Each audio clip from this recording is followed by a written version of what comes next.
Pelaporan yang tidak akurat dapat berdampak pada ketidaktepatan dalam pelaksanaan langkah-langkah mereduksi churn. Langkah-langkah pelaporan adalah menentukan level saturasi produk atau layanan, perhitungan jumlah pelanggan yang churn, penyusunan indeks layanan churn. Langkah-langkah penentuan level saturasi produk layanan adalah yang pertama, menentukan life cycle produk atau layanan. Life cycle digambarkan menggunakan grafik perbandingan jumlah pelanggan terhadap waktu. Pada grafik tersebut dapat dilihat bahwa di titik permulaan, titik pertumbuhan masih rendah. Kemudian terjadi ekspansi. Pertumbuhan seketika meningkat dengan tajam.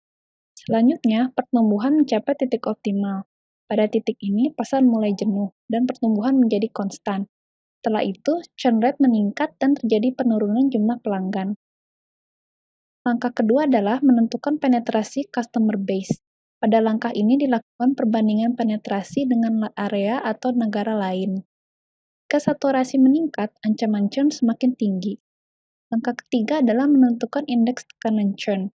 Pada langkah ini, dilakukan identifikasi besar tekanan bagi kompetitor untuk saling mencuri pelanggan dengan menggunakan rumus perbandingan jumlah total pelanggan potensial terhadap jumlah pelanggan terakhir. Berikut adalah laporan churn kasar untuk mengetahui potensi churn pada berbagai kondisi. Metrik headcount. Laporan headcount yang akurat memuat jumlah pelanggan yang diperoleh bulan ini, jumlah pelanggan terdaftar pada bulan lalu, jumlah pelanggan terdaftar akhir bulan ini, dan jumlah real pelanggan churn bulan ini yang diperoleh dengan rumus jumlah pelanggan yang diperoleh bulan ini ditambah dengan jumlah pelanggan terdaftar pada bulan lalu, kemudian dikurangi dengan jumlah pelanggan terdaftar pada akhir bulan ini.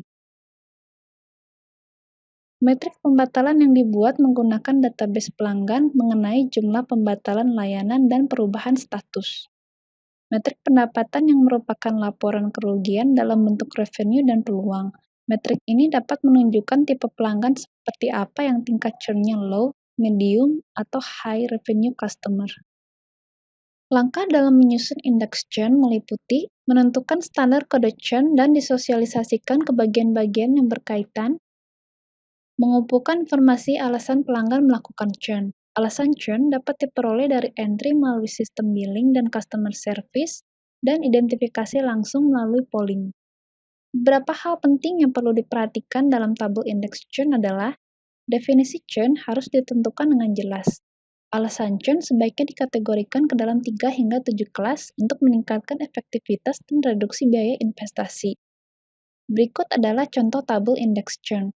Tabel terdiri atas kolom kode, tipe churn, alasan churn, dan keterangan. Kolom keterangan digunakan untuk memperjelas maksud pada keterangan yang ada pada kolom alasan churn.